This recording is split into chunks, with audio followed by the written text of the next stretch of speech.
قال اللہ تعالی فی القرآن المجید والفرقان الحمید رضی اللہ عنہم ورضوا عنہ آمنت باللہ صدق اللہ العظیم۔ اللہ تبارک و تعالی نے قرآن کریم فرقان حمید میں ارشاد فرمایا کہ اللہ تبارک و تعالی ان سے راضی ہو گیا اور وہ اللہ سے راضی ہو گئے۔ یعنی اس آیت میں اللہ تبارک و تعالی نے صحابہ کرام سے راضی ہونے کا اعلان فرما دیا ہے کہ میں صحابہ سے راضی ہوں، اور صرف میں ہی نہیں وہ بھی مجھ سے راضی ہیں۔ تو اس آیت میں آگے سارے صحابہ کرام، لیکن چونکہ آج کل جو چل رہا ہے وہ حضرت امیر معاویہ رضی اللہ تعالی عنہ کو لے کر مسئلہ چل رہا ہے کہ ان کا کہیں نام لے کر ان کو جنتی نہیں کہا گیا، کہ جو حدیث صرف اور صرف انہی کی ذات پر دلالت کرے کہ وہ جنتی ہیں۔ اگر کوئی ہمیں ایسی حدیث دکھا دے کہ ان کا ذکر ہو کہ یہ جنتی ہیں تو ہم مان جائیں گے۔ تو آج اپنے استاد محترم کی موجودگی میں وہی حدیثیں بیان کروں گا جن میں حضرت امیر معاویہ کا ہی ذکر ہے کہ وہ جنتی ہیں۔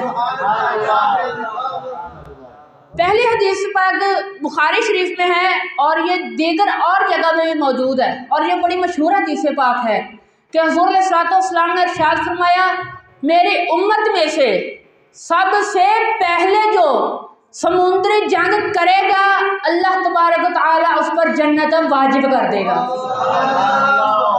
اللہ تبارک و تعالی اس پر جنت واجب کر دے گا۔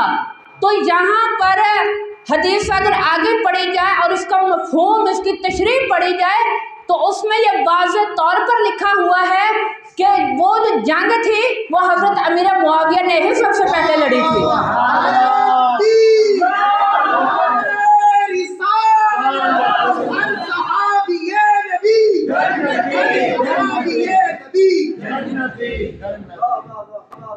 اس میں بھی حضرت امیر معاویہ رضی اللہ تعالیٰ عنہ قطعاً جنتی بنتے ہیں۔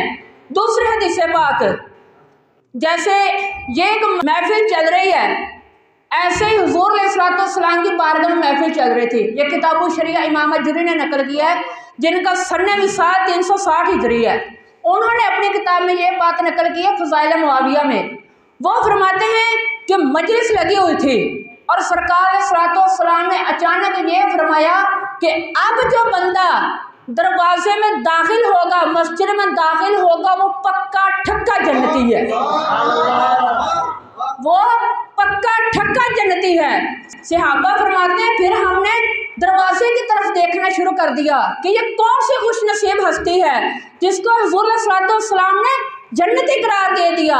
تو صحابہ فرماتے ہیں ہماری نظر دروازے میں تھی، کیا ہوا کہ حضرت امیر معاویہ تشریف لے آئے۔ تو اس حدیث میں بھی یہ جنتی قرار پائے۔ اور ایک اور حدیث پاک، حضور علیہ الصلوۃ والسلام کسی جگہ پر تشریف لے کے جا رہے تھے اور آخری کلام حضرت امیر معاویہ سے جو ہوا تھا اس میں حضور علیہ الصلوۃ والسلام نے یہ فرمایا کہ اے معاویہ، اب ان قریب تیری اور میری ملاقات جنت میں ہوگی، اور ان کو جنتی ہونے کا حق، ان کو جنتی ہونے کا جو کیا کہتے ہیں سند، وہ مولا علی سے بھی ملی ہے کہ جنگ صفین کے موقع پر حضرت علی رضی اللہ تعالیٰ عنہ اور حضرت امیر معاویہ کی جنگ ختم ہو گئی تو بعد میں آپ سے سوال کیا گیا کہ آپ کا کیا موقف ہے حضرت امیر معاویہ کے بارے میں، اور وہ جو جنگ ہوئی تھی اس کے بارے میں کیا موقف ہے؟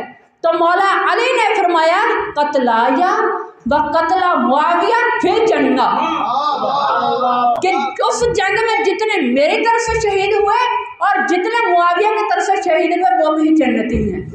تو یہ سیر اعلام النبلاء میں امام ذہبی نے نقل کیا اس کو 5ویں جلد میں جو میرے پاس پڑھی ہے۔ اور اب بالکل لاسٹ بات کہ جو لے کر حضرت امیر معاویہ رضی اللہ تعالیٰ عنہ پر تبرہ کیا جاتا ہے اور ان کو معاذ اللہ استغفر اللہ جہنمی کہا جاتا ہے، کیوں؟ کیونکہ انہوں نے حضرت علی رضی اللہ تعالیٰ عنہ سے جنگ کی تھی۔ اس جنگ کو لے کر وہ یہ بات پھیلاتے ہیں کہ حضرت امیر معاویہ رضی اللہ تعالیٰ عنہ حضرت علی کے دشمن تھے، اہل بیت کے دشمن تھے، معاذ اللہ۔